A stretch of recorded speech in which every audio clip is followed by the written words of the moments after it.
결혼을 하잖아요. 결혼하기 전에 고민을 많이 합니다. 엎을까 말까? 괜찮을까? 후회하지 않을까? 예. 그런데 이제 결혼을 하죠. 여러 가지 판단이 서서 결혼을 합니다. 이 정도면 괜찮다. 아니면 또 이만한 사람 만나기 또 어렵겠다. 또 뭐 연애 기간이 짧든 또 길든 그래 이제 내가 이 사람 알겠다라고 생각되면 결혼을 합니다. 그런데 결혼을 하고 나서 이 사람을 알아가는 시간들이 더 많은 것 같아요. 연애 기간이 아무리 길어도 7년을 연애해도 결혼해서 서로를 알아가면서 이 사람이 이런 사람이었구나. 이런 거였구나 라고 되지요. 때로는요, 그분이 살아있을 때보다 돌아가신 후에 그분이 나한테 어떤 존재인지를 더 알 때가 또 있어요. 부모님이 그렇죠. 또 사랑하는 배우자를 사별할 때 그렇습니다. 우리가 무언가를 결정할 때 우리가 그 결정을 할 만큼 알았다고 판단돼서 결정을 내리지만 그만큼 알았다고 하지만 우리가 언제 알아가는가 하면 점점 살아가면서 그와 함께 있을 때, 부대낄 때, 살아갈 때, 그리고 또 그의 빈자리가 떠나고 나서 오히려 그를 알아갑니다. 우리가 예수를 믿고 예수를 영접하고 그리고 그리스도인이 되기를 결정하였습니다. 그래서 예배를 드립니다. 요한복음을 강해하고 어쩌면 지난 올 2025년은 거의 설교의 대부분이 마지막에는 그럼에도 불구하고 내 안에 예수 그리스도가 있음을 믿으십시오. 예수 그리스도를 의식하며 사십시오. 그 예수 그리스도와 동행하며 사십시오. 지난 10년 동안 거의 한결같이 설교하였습니다. 특별히 요한복음은 대부분 예수님의 이야기니까 예수님에 대해서 예수님이 어떤 일을 하셨는지, 예수님이 어떤 말씀을 하셨는지, 그 예수가, 그리고 지난주 설교가 이거였잖아요. 그래서 예수는 당신에게 누구입니까? 그래서 당신에게 예수는 무엇입니까? 라고 하는 질문입니다.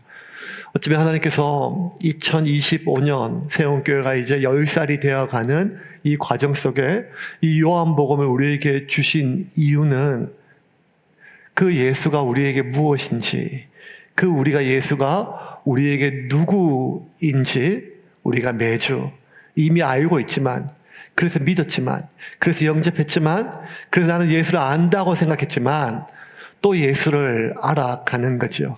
왜냐하면 우리가 10살 때 알던 부모님과 50이 넘어서 알던 부모님이 다르듯이 우리가 또 10여 년 전에 아니면 또 어머니 손잡고 주일학교 나왔을 때 아는 예수님과 지금 내가 아는 예수님이 또 다를 수 있기 때문입니다. 예수님은 오늘 우리에게 오병이어로 다가오십니다. 일단 기분이 좋습니다. 예수님 우리를 먹이시는 분이십니다. 아주 풍성하게 많이 먹이십니다. 그런데 오늘 교회에서 밥이 없습니다. 1년 중에 딱 3주 방학하는데 오늘 또 이 오병이어가 걸린 것은 또 왜 그런 섭리인지를 모르겠습니다. 예수님께서 지난주 성전에서 지난주까지 유대인들과 논쟁하시고 갈릴리로 오셨습니다. 그 후에 오늘 본문은 그 후에를 이렇게 시작이 됩니다. 그렇게 오셨는데 이제 예수님의 소문이 옛날보다 더 많이 퍼져가지고 사람들이 예수님께 모여드는데 감당이 안 돼요. 얼마나 감당이 안 되는가 하면 제자들이 밥 먹을 시간이 없을 정도로, 그래서 예수님께 너무 많은 사람들이 오니까 좀 이 사람들로부터 좀 떨어져서 우리도 먹고 살아야, 밥을 먹고 쉬어야 뭘 또 할 거 아니에요. 그래서 배를 타고 반대편으로, 갈릴리가 이렇게 되어 있는데 반대편으로 배 타고 가는데 사람들이 그까지 또 이렇게 따라온 거예요. 호수를 이렇게 둘러가지고 많은 사람들이 예수님께 모여들었습니다. 1절과 2절 그리고 5절입니다. 같이 읽겠습니다. 그 후에 예수께서 디베랴의 갈릴리 바다 건너편으로 가시매 큰 무리가 따르니 이는 병자들에게 행하시는 표적을 보았음이러라. 예수께서 눈을 들어 큰 무리가 자기에게로 오는 것을 보시고 빌립에게 이르시되 우리가 어디서 떡을 사서 이 사람들을 먹이겠느냐 하시니. 그냥 많은 사람이라고 보통 기록하는데 오늘 요한이 특별히 이 오병이어에서는요 큰 무리라고 두 번이나 강조해요. 단순한 표현이 아니라 두 번 강조한 것은 이 그냥 지금까지 많은 사람이라 사람들이라고 표현할 수 없을 정도로 큰 무리라고 해요. 왜냐하면 5천 명가 전쟁에 나와 싸울 수 있는 유대인들의 숫자를 계산할 때 전쟁에 나가 싸울 수 있는 남자들만 세거든요. 남자들만. 오늘날 교회도 비슷해요. 교회 몇 명 출석해요? 그러면 한 100명 출석합니다. 그러면 거기에 애들이 또 빠져요. 어른들 숫자만. 그런 것처럼 이렇게 5천 명 그러면 한 아이와 또 여자들까지 합치면 10,000명이 넘는 대단한 인파예요. 인파. 2000년이 지난 지금 서울 인구 한 1,000만 명 되잖아요. 이 당시에 이 예루살렘의 수도, 아니 이스라엘의 수도 예루살렘의 인구가 5만 명이에요. 5만 명. 근데 10,000명이 넘는다. 수도의 20%가 넘는 사람들이 지금 당신에게 몰려와요. 그러니까 예수님도 그렇지만 제자들이 느끼는 중압감이 말도 못했어요. 이 사람들이 그냥 오는 게 아니라 뭐 고쳐달라, 귀신 쫓아내달라, 또 뭐 병 낫게 해달라, 또 배고프다, 또 알려달라, 다 전부 다 민원인들이잖아요. 그러니까 이 사람들을 피해서 갔는데 그까지 사람들이 왔어요. 이들이 다 어디서 왔을까요? 이 많은 사람들이요. 시골이거든요. 도시가 예루살렘이 아니에요. 갈릴리 저 북쪽의 변방이에요. 근데 어디서 왔을까요? 이 마태, 마가, 누가, 요한복음 다 이 오병이어 사건을 기록해요. 마가복음에 좀 자세하게 설명되어 있는데 6장 32절과 33절 보겠습니다. 이에 배를 타고 따로 한적한 곳에 갈새 그들이 가는 것을 보고 많은 사람이 그들인 줄 안지라 모든 고을로부터 도보로 그곳에 달려와 그들보다 먼저 갔더라. 모든 고을이래. 모든 고을. 모든 마을마다, 지역마다. 아마 그랬을 거예요. 진짜. 모든 고을에서. 모든 사람들이 다 도보로 걸어서 그곳으로 달려갔대요. 제가 요새 달리니까 이 달리다 이런 단어만 보면 가슴이 막 뛰어요. 얼마나 힘들었을까? 몇 킬로나 됐을까? 1킬로 몇 분 뛰었을까? 뭐 이런 것들 생각이 돼요. 이분들. 보통 힘든 게 아니죠. 달려서 모든 사람들, 애든 어른이든 병자든. 아니 왜 이렇게 몰렸을까요? 도대체? 왜? 2절입니다. 2절. 이제 같이 읽겠습니다. 큰 무리가 따르니 이는 병자들에게 행하시는 표적을 보았음이로라. 이 많은 사람들이요. 뭘 보고 왔는가 하면 병자들에게 행하는 표적을 보았대요. 다 보진 못했지만 들었죠. 들었다는 걸 본 것처럼 표현을 해요. 그 얘기 듣자 사람들이 몰려왔어요. 아니 그렇다고 이렇게 그 먼 데서 뛰어가지고 달려서 애를 써서 이까지 어떻게 사람들이 왔을까? 아이고 그는 아픈 거를 몰라서 그래요. 아파본 사람은 알아요. 아니 아픈 사람만 알아요. 그게 얼마나 사람을 지치게 만드는 걸 넘어 살기 싫게 만드는데요. 나을 수만 있다면요. 이 지긋지긋한 통증이 없을 수만 있다면요. 뭐든지 해요.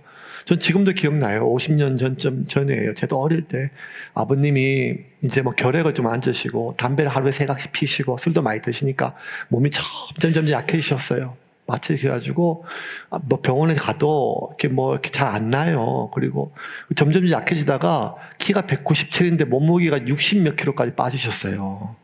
그러니까 완전 뼈만 이렇게 남았잖아요. 그러니까 병원에서 못 찾아내니까 뭐 그 동네 이렇게 굿도 하고 저희 동네 유명한 파마보살이라고 있었거든. 파마보살.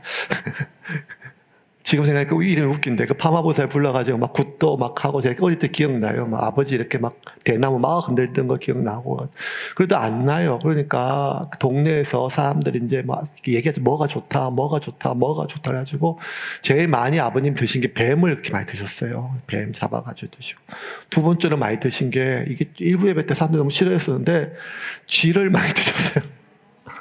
쥐를요. 세 번째는 지렁이에요. 지렁이. 그러니까 동네 사람들이 하는 말이에요. 동네 사람들. 그러니까 동네 할매들이 허리 아프면 고양이 잡아먹으라 이렇게 얘기하시고 그랬었는데 제 아버지 이제 몸이 약하니까 지금 생각하니까 뭔지 말도 안 되는 거 그래서 쥐토치를 사방에 넣어가지고 쥐를 잡아서 아버지가 직접 손질해요. 그러니까 그걸 볼 때마다 제가 소스라치게 놀래 징그럽고 쥐는 그러니까 쥐하고 껍질을 벗겨서 지렁이와 같이 약탕기에 넣어가지고 푹 고우세요. 오늘 점심 먹을까요? 오늘 교회 밥이 없으니까 제가 아주 편하게 얘기합니다. 그걸 볼 때마다 제가 깜짝깜짝 놀라고 제가 막 토하고 놀래고. 근데 지금 제가 이제 생각하니까 그때 아버지 나이가 40대 후반이에요. 저보다 어릴 때예요.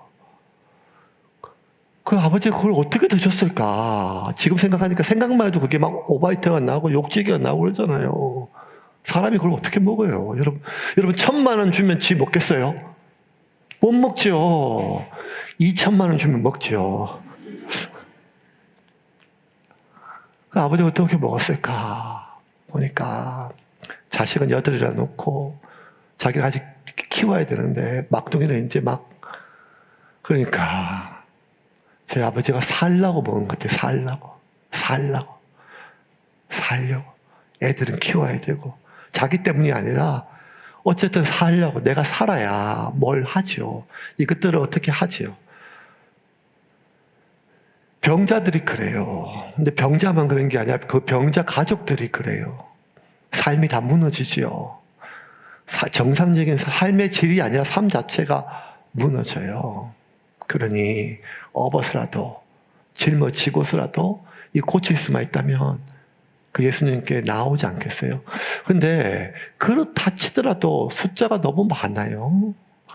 아니 아픈 사람만 온 게 아니란 말이에요. 왜냐하면 아픈 사람이 오늘 아까 본문에 보면 달려올 수는 없어요. 자기 몸도 못 가는데 어떻게 달려와요? 그 아픈 사람을 짊어지고 못 달려온다니까요. 반대편까지. 그러면 모든 사람들이 다 예수님께 달려왔어요. 왜 왔을까요? 이제 누굴까요? 왜 왔는지 잘 모르는데 예수님의 반응을 보면 좀 짐작할 수 있어요. 이들을 보시고 예수님의 첫 번째 반응이 뭘까요? 마가복음 6장 33절과 34절입니다. 그들이 가는 것을 보고 많은 사람이 그들인 줄 안지라. 모든 고을로부터 도보로 그곳에 달려와 그들보다 먼저 갔더라. 예수께서 나오사 큰 무리를 보시고 그 목자 없는 양 같음으로 인하여 불쌍히 여기사 이에 여러 가지로 가르치시더라. 자, 그 사람들 왜 왔는지는 기록되지 않지만 요한은 기록하지 않지만 우리가 좀 짐작할 수 있는 건 그들에 대한 예수님의 첫 번째 반응을 보면 그들을 바라보시고 야 너무 많다 위험하다 좀 통제해라 뭐 건너편을 가라 이런 게 아니고 예수님의 첫 번째 마음이 뭔가 그들을 보자마자 배를 타고 갔잖아요. 그러니까 그들을 피해서 갔는데 더 많은 무리가 지금 기다리고 있는 거예요. 깜짝 놀랐어요. 근데 그 첫 번째 반응이 놀램이 아니라 예수님이 뭔가 하면 불쌍히 여겼다는 거예요. 이게 불쌍히 여기다 우리나라 말로 불쌍히 여기다는 말로만 번역됐는데 이게 헬라어 원어를 보면요 사도 요한이 뭐라 적었는가 하면 스플랑크니 조마이라고 하는 단어를 썼어요. 이 스플랑크니 조마이란 말은 불쌍히 여기다라고 번역될 수 있는데 그 스플랑크니란 말이 헬라어로 창자를 뜻해요. 창자. 그러니까 우리가 이게 보니까 예나 지금이나 동서고금을 막론하고 중국의 고사성어도 그때 있잖아요. 그 원숭이 얘기하면서 새끼 이름 원숭이. 창자가 끊어질 듯하게 단장. 그러니까 막 너무너무 불쌍하고 아프고 그러면 그 대상을 보고 내 창자가 끊어지는 것처럼. 그러니까 예수님께서 그냥 그걸 보고 아유 안 됐다 이게 아니라 창자가 끊어질 듯한 그 불쌍함을 그 긍휼함이 올라왔다는 거예요. 아니 38년 된 환자를 보고도 그렇게 스플랑크니 조마이라고 불쌍히 여기서 이렇게 안 했어요. 예수님께서. 근데 왜 이들을 보고 멀쩡하게 지금 달려온 사람들을 보고 왜 예수님께서 창자가 끊어질 것처럼 불쌍한 거야. 왜냐하면 그 앞절에 그 이유를 알 수 있어요. 그들이 목자 없는 양 같아서요. 목자 없는 양 같아서 창자가 끊어졌거든. 그 많은 무리가 왔는데 보니까 양인데 목자 없다는 거예요. 여러분, 우리는 이 정서를 잘 몰라요. 정서를 잘 몰라요. 목자 없는 양이란 말이에요.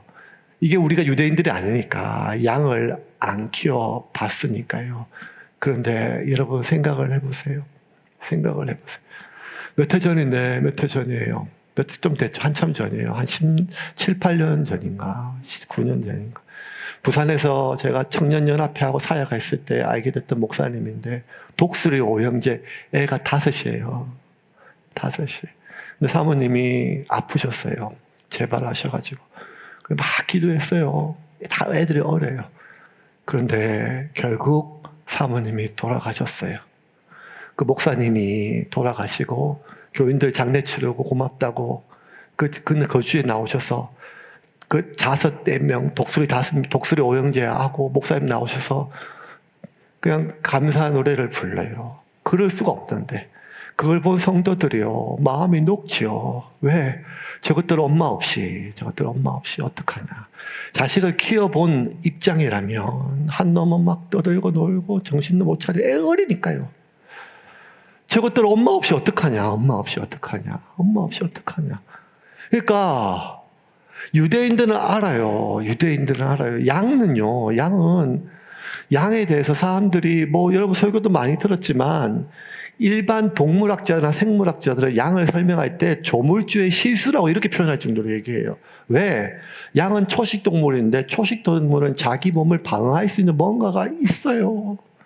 뭐가 있는가 하면 빠른 발, 좋은 눈, 귀, 부지럭하면 다 도망가요. 뭐만 조금만 보이면 도망가야 돼요. 그 발이 빨라야 돼요. 이것저것 지킬 게 없잖아요, 동물이. 그러면 스컹크처럼 방구라도 껴야 돼요. 그 자기를 지켜야 되는데 양은요 빠르지도 못해요. 털이 안 깎아주면 걷지도 못해요. 더 결정적으로 양의 가장 큰 취약점은 시력이에요. 시력. 양의 시력은요 2m까지 보여요. 2m까지는 뭘 보는데 2m가 넘어가면 뿌연 형체로만 보이니까 아무것도 안 보여요. 그래서 일단 2m 밖에 자기에게 모르는 낯선 냄새가 보이면 양은 무조건 들이받아요. 평소 알던 냄새가 아니라 뭔지 모르니까 피하 식별이 안 되니까. 그래서 여러분 양떼 목장 이런 데 가면요 양에서 밥 주려고 하면 막 들이박아요. 양이. 왜냐면 양이 안 보여서 그래요. 안 보여서. 익숙한 냄새가 아니면. 그러니까 양은요 2m 밖에 안 보이니까 그냥 앞에 있는 양 따라가요. 익숙한 냄새 따라서 앞에 양. 그러니까 앞에 있는 양도 2m 밖에 안 보인다니까요. 그러면 제일 앞에 있는 양은 뭐 가는가? 목자 따라가죠. 근데 목자가 없으면 그냥 지들끼리 안 보이니까 그래서 구덩이에 빠지고 절벽에 떨어지고 다 죽는 거예요. 그래서 양은요, 그게 아무리 무리가 많아도 아무리 튼튼한 순양이 있어도 목자가 있어야 생존이 가능하단 말이에요.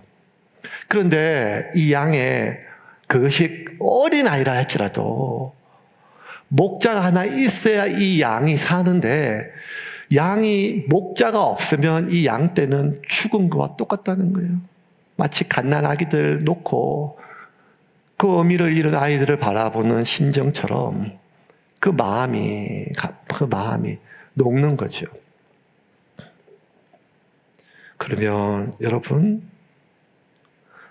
이 사람들이 예수님을 잘 몰라요, 지금. 제자들은 예수님께 자신의 삶을 걸었지만 제자들조차도 예수님이 그리스도시요 살아계시는 하나님의 아들임을 모르고 그냥 랍비인 줄 알고 왔잖아요. 그러니까 이 사람들이 예수님이 뭔지 알겠어요.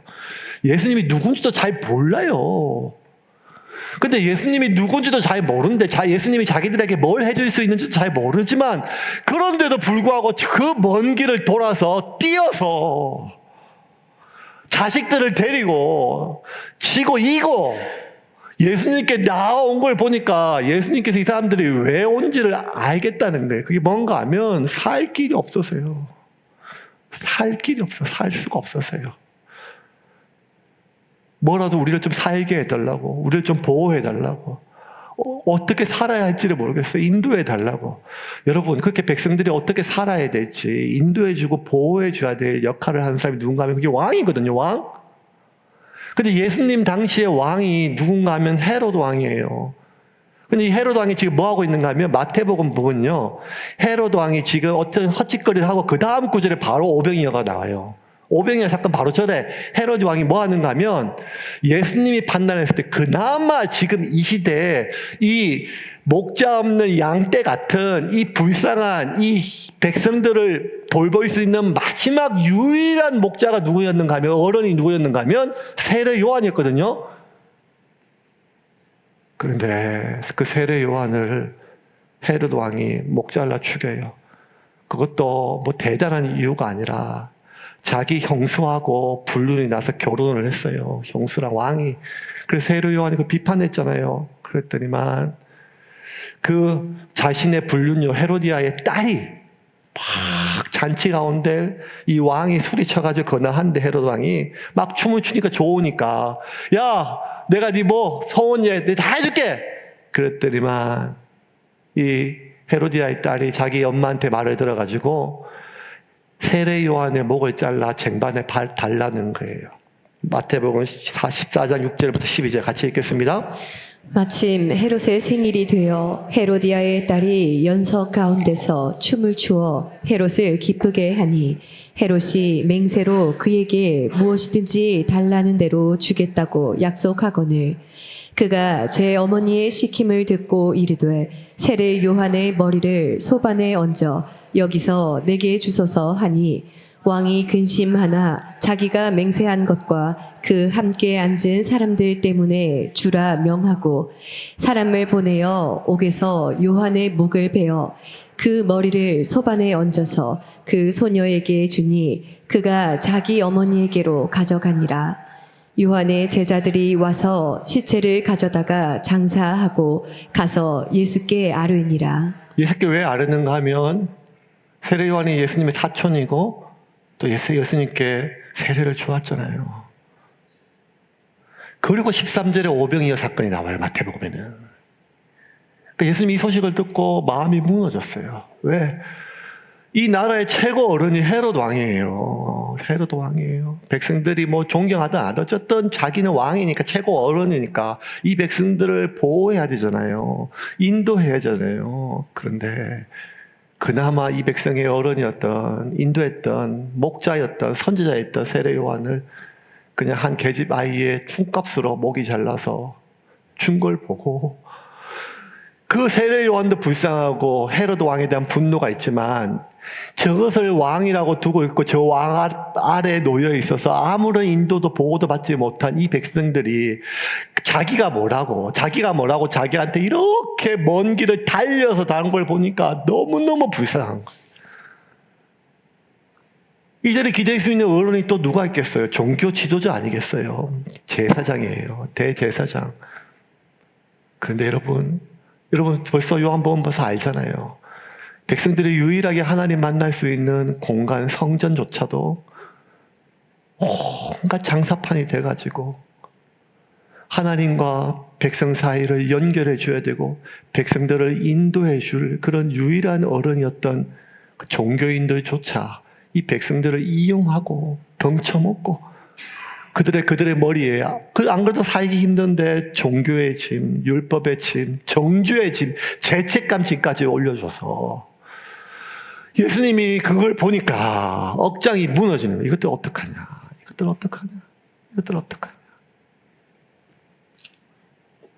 그나마 어린 자식들 다 데려왔는데 여러분 이 어린 자식들에게 마지막 남은 보루는 부모잖아요. 부모가 그들에게 어른이잖아요. 그들을 인도해주고 보호해줘야 되잖아요. 근데 여러분 애 낳아봐서 알잖아요. 우리가 뭘 다 배워서 어른이 됐습니까? 뭘 다 알아서 부모가 됐습니까? 애가 태어나서 엄마가 되고 애가 태어나서 아버지가 됐잖아요. 제일 좋은 거 주고 싶죠. 정말 좋은 거 주고 싶죠. 그런데 비극은 뭔가 하면 인간은 주고 싶은 거 주는 게 아니라 자기한테 있는 게 흘러가잖아요. 그러니 자기 시력도 안 좋은 거예요. 제일 앞에 있는 양도 시력이 안 좋아요. 그냥 남들 다른 양 가는 대로 다른 사람들 쫓아가는 대로 그냥 갈 뿐이에요. 그게 어떤 길인지도 모르고. 그러니 예수님 보니까 이것들을 도대체 어떻게 해야 되나 하는 그런 불쌍한 마음 속에 예수님의 마음이 애간장이 아니라 진짜 창자가 끊어졌어요. 왜? 보호해 줄 사람이 없어요. 인도해 줄 사람이 없어요. 알려줄 사람이 없어요. 살다 보면요, 그래도 꿋꿋하게 우리 잘 살거든요. 그러다 어느 순간 왕창 내 삶이 무너질 때가 있어요. 그러면 막다른 길이에요. 나도 내 나름대로 생각하고 고민하고 열심히 와서 이 길이 맞다 생각까지 왔는데 이 길이 막다른 길, 더 이상 갈 데가 없어요. 그럼 이제 어디서 물어봐야 되는데 물어볼 데가 없어요. 내 마음을 터놓고 펑펑을 하소연할 어른이 없을 때가 있다는 게 있어요. 제가 언제 그랬는가 하면 2011년도 12월 30일 날 그랬어요. 제 삶이 완전히 무너졌을 때 그나마 설교하고 누군가를 인도하고 내적 치유하고 상담해 주던 사람에서 제 삶이 완전히 무너졌어요. 신체적으로, 정서적으로, 영적으로 다 무너져가지고 더 이상 삶을 지탱할 수 없을 때 삶의 마지막 순간, 마지막 스스로를 결정했을 순간에 그 누구도 집사람이 급하니까 제일 큰 누나, 한 집에 한 번도 살지 못했던 20살 많은 큰 누나한테 전화를 해가지고 SOH가 큰 누님이 저한테 전화 왔어요. 전화 와가지고 큰 누님이 아무 얘기 안 하고 1시간을 내내 울면서 집에서 희철을 부르거든요. 희철아 미안하다. 희철아 미안하다. 내 동생 희철아 미안하다. 네가 그렇게 힘든지 몰랐다. 괜찮다. 살아라. 희철아 살아라. 희철아 괜찮아. 살아라. 1시간 내내 제가 호흡이 안 돼가지고 끄떡끄떡 숨이 넘어갔는데 전화기를 붙들고 한강에서 펑펑 울었어요. 펑펑 아무것도 안 해요. 그냥 누나라고 했지만 한 집에 한 번도 안 살아본 누나거든요. 근데 그 누나가 희철아 괜찮다. 살아라. 아무 말도 안 하고 그냥 펑펑 울었어요. 여러분, 우리가 살다 보면요, 누가 우리한테 울 수는 있지만 어디 가서 좀 울 데가 없어요. 하소연할 데가 없다니까요. 하소연하면 그게 내 약점이 되잖아요. 어디 가도 내가 힘들어서 얘기했던 것이 오히려 나한테 약점에 대해서 돌아올 때가 얼마나 많아요. 나를 이용하려고 하는 세상 천지. 나를 비난하는 소리는 참 많지요. 주골동 사이동에서 여기까지 살아내면 그건 당연한 거고, 조금만 실수하면 온갖 비난이 있어요. 이런 세상 속에서 어떻게 해야 할지, 여기서 끝인데 이제 어떻게 해야 될지 그걸 알려줄 수 있는 어른이 없어요. 정치 지도자, 종교인, 전 세계 어디를 가도 가장 신뢰도가 떨어지는 게 정치인과 종교인이에요. 사람들을 보호하라고 법관을 세웠어요. 1000부장, 50부장, 100부장. 그런데 전 세계 어디를 가도 가장 사기꾼 같은 사람들이 법을 사용해서 사람들을 이용해 먹는 사람들이에요. 하나님께서, 예수님께서 이 백성들을 바라봤을 때 당신은 이 세상에 구원자로 오셨거든요. 메시아로 오셨어요. 메시아는 이 사람들의 죄의 문제를 해결하고 이들을 하나님과 연결해 주러 오셨어요. 그러면 이 구원자 메시아의 길은 어디를 향하는가 하면 십자가로 향해요. 십자가로 향한다니까요. 내가 십자가에 달려 죽어야 이들을 구원하니까요. 그런데 이 예수님께서 이 백성들을 보니까 누구 하나 길을 가르쳐주는 어른도 없고 인도해주는 어른도 없고 보호해주는 어른도 없어서 그 십자가로 가는 길을 잠시 멈추고 그 메시아의 길, 그 구원자의 길을 잠시 멈추고 뭘 하는가 하면 어른이 되어주기를 결정하셨어요. 그들을 위로해주고 괜찮다. 살아라. 펑펑 울 수 있는. 그래서 예수님께서 그들을 오병이어가 요한복음에서는 먹인 것만 나오지만 다른 복음에서는요, 먹이기 전에 예수님께서 뭘 하셨는가 하면 그들을 위로하시고 방향을 가르쳐 주셨어요. 마가복음 6장 34절입니다. 마가복음 6장 34절 같이 읽겠습니다. 예수께서 나오사 큰 무리를 보시고 그 목자 없는 양 같음으로 인하여 불쌍히 여기사 이에 여러 가지로 가르치시더라. 불쌍히 창자가 끊어졌다. 그래서 다 앉혀놓고 예수님께서 가르쳐 주셨어요. 가난하다고 천대받고 멸시받는 사람들에게 가난한 자는 복이 있다. 온갖 슬픔과 아픔으로 어디 하나 목 놓아 울 데가 없지만 내가 우는 소리도 켜서 누구 들을까봐 가족들 알까봐 혼자 그냥 울음을 삼키는 자에게 애통하는 자는 복이 있다. 온갖 비난받고 누가 뭐라고 얘기해도 대답하지도 못하고 할 말은 천지만지만 나도 내가 뭘 잘하고 못하고 내가 잘못한 게 아니고 네 잘못이고 나도 충분히 욕할 줄 알고 싸울 줄 알지만 한마디 말도 못 뱉는 백성들에게 온유한 자는 복이 있나니 천국이 너희들의 것이다. 예수님께서 하나 그들의 마음속에 상처난 마음속에 누구도 알아주지 않고 괜찮다. 복이 있다. 그래도 살아라. 하나님이 너희들에게 천국을 주신다. 너희같이 가난하고 심령이 가난하고 애통하고 울고 또 울고 그래서 누구 하나 말 한마디 못하는 그런 온유한 너희들에게 하나님께서 천국으로 인도하실 것이다. 그러니 포기하지 말고 여기까지다 생각하지 말고 살아라. 주님께서 어른이 되어주셨어요. 그 얘기 듣는데 백성들이 예수님이 누군지 잘 몰랐어요. 그냥 뭐 신기하다고 병이라고. 그래 왔는데 이상하게 그 얘기를 듣는데 아침부터 저녁까지 계속 듣는데 눈물이 나요. 위로가 돼요. 그러고 나서 예수님께서 뭘 하셨는가 하면 사람들을 먹이셨어요. 너무 오래 말씀하셨어요. 여러분 기억하세요. 설교가 긴 것은 김유기가 원조가 아니라 예수님입니다. 한참을 하시더니만 너무 길게 저녁까지 설교를 하셨어요. 그래서 백성들을 보시고 이 사람들 먹이라고 제자들이 자꾸 예수님을 찔러요. 그래서 예수님께서 그들을 먹이십니다. 11절과 12절 같이 읽겠습니다. 예수께서 떡을 가져 축사하신 후에 앉아있는 자들에게 나눠주시고 물고기도 그렇게 그들의 원대로 주시니라.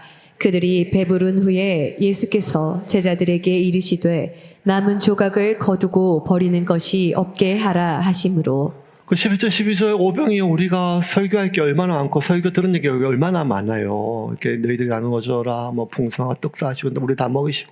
근데 유독 이번에 제 마음에 확 박혀있는 한 단어가 있어요. 그게 뭐였는가 하면 11절에 원대로 예수께서 떡을 가져 축사하신 후에 앉아있는 자들에게 나눠주시고 물고기도 그렇게 그들의 원대로 주시니라. 원대로. 여러분, 이들이요 온종일 굶었어요. 온종일. 어제부터 온 사람들이에요.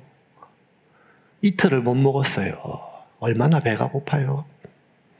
여러분, 전 세계 어디를 가도 지금 가자 지구나 이런 데 가면 구호품 나눠주면 전쟁이잖아요. 서로 더 달라고, 먼저 달라고. 왜냐하면 예수님은 12강주리밖에 없는데 제자들 12명밖에 없는데 나식한 사람들이 딱 보니까 알잖아요. 지금 저 사람들이 등에 뭘 하나 쥐고 있어도 앞줄 먹으면 없어요. 그게 10,000명이 어떻게 먹어요. 그러면 뒤에 있는 사람이 못 먹잖아요. 그러면 서로 달려 나오고 나 먼저 달라고 하고 더 달라고 하고 안 주면 성내고 욕하고 떼쓰고.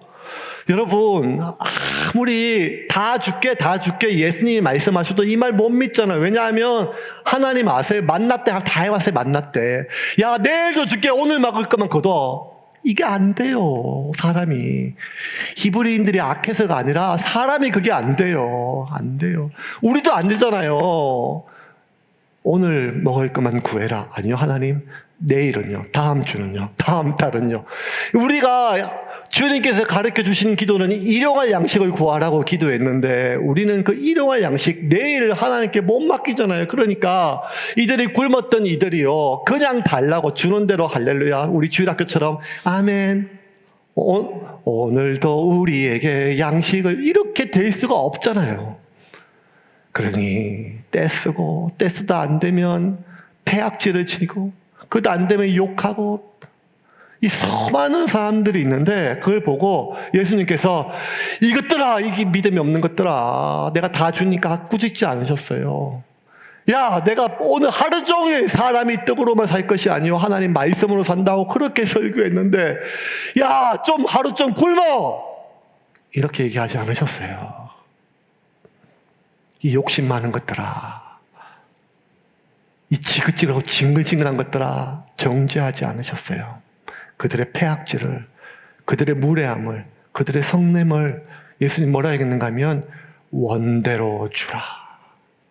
그들이 원하는 대로, 원하는 대로 먹을 만큼, 배불릴 만큼이 아니라 그들이 원하는 만큼 주라는 것. 그걸 욕심이라고 얘기하지 않으세요. 필요 없던 거라 얘기하지 않으세요. 왜냐하면 예수님 우리를 아시니까요. 그런 우리를요, 불쌍히 여기신다니까요.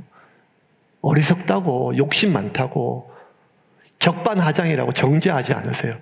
그래서 여러분, 우리가 주님께 오늘 이 시간 이후부터 주님께 원하시는 대로 구하시기를 주님의 이름으로 축원합니다. 구하세요. 구하세요. 아, 이거 내가 구하는 거 욕심 아닌가? 구하세요.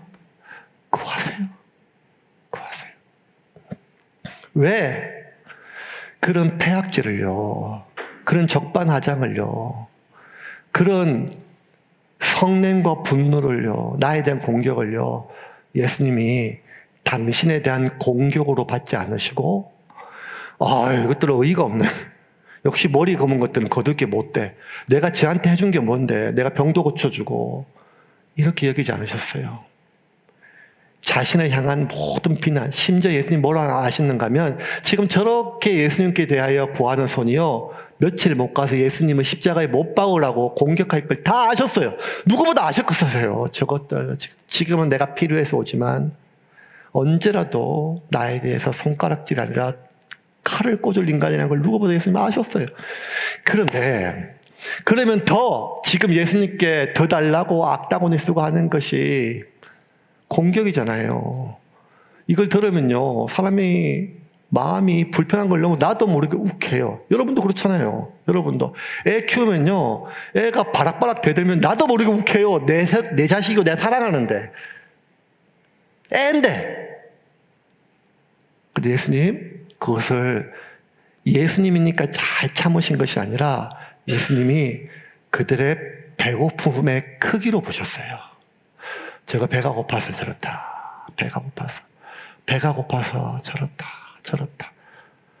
그런 걸 보면 참 예수님이나 시골의 할머니나 비슷한 것 같아요. 애가 졸리면 자면 좋은데 졸리면 안 자잖아요. 뭐예요? 울어요. 짜증을 내요. 그러면 막 계속 엄마가 재우려고 해요. 그러면 아니면 또 입에 젖병도 물려요. 그래도 애가 계속 울고 막 짜증을 내고 하면 막 한참만 달래다 안 되면 엄마도 같이 울고, 엄마도 애한테 막 못하고 막 옆에서 지켜보다가 할머니가 한마디 해요. 애가 졸려서 그렇다. 졸려서. 애 안아라. 애하고 막 싸우고 있고 말도 못하는 애한테 짜증을 내고 너 때문에 내가 죽겠어 막 하고 막 얘기를 해요. 그거 배고파서 그렇다. 그거 졸려서 그렇다. 뭐가 어른인가 하면요, 나에 대한 공격을요, 나에 대한 비난을요, 나에 대한 정죄를요, 공격으로 듣지 않고, 에휴, 저게 아프구나, 저게 배고프구나, 저기 또 외롭구나. 예수님 그래서 그들을 원 없이 나누어 주셨음을 믿으시기를 바랍니다. 이제 말씀을 좀 정리하겠습니다. 여러분, 우리가 믿는 이 예수님은 종교나 어떤 추상적인 분이 아니세요. 어떤 교리, 예수가 십자가에 박혀 죽었으니 그 법적인 효력으로 우리는 죽으면 천국 갈 수 있는 그런 법적인 길이 열렸다. 이런 교리만으로 끝나는 분이 아니라 예수는 살아계신 하나님의 아들입니다. 2000년 전에 우리를 위하여 죽고 끝난 분이 아니라 지금도 내 안에서 살아계신 하나님입니다. 그 하나님이신 예수님을 우리가 영접했어요. 그분의 신부예요. 그분과 결혼했어요.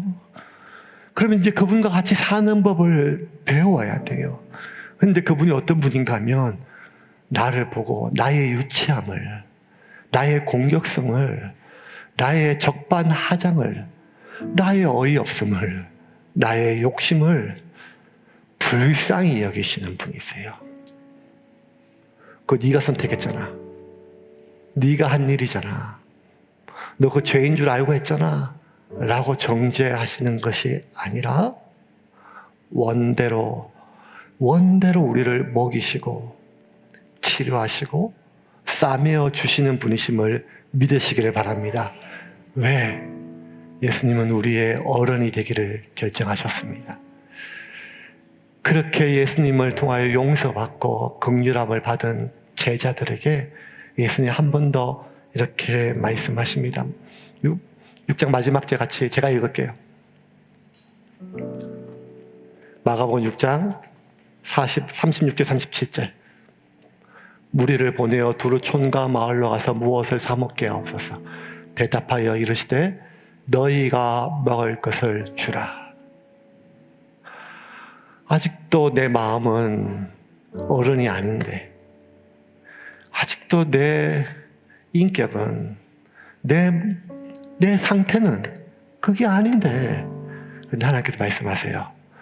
너희가 얼마나 가지고 있느냐, 너희가 얼만큼 있든지 간에, 너희가 무엇을 아는지 만에 너희가 너희 곁에 있는 사람들을 견뎌주고 위로해주고 보호해주기를 결정한다면, 그래서 너희의 시간을, 너희 안에 있는 무언가를 사용한다면 내 안에 계신 주님께서 축사하셔서 모든 사람이 먹고 남을 만큼 넉넉하게 하실 것입니다. 그것이 교회가 가야 할 길입니다. 교회가 넉넉해서가 아니라 무엇이 우리에게 있는 만큼 그 있는 것을 흘려보낼 때 하나님은 축사하셔서 넘치게 하실 것입니다.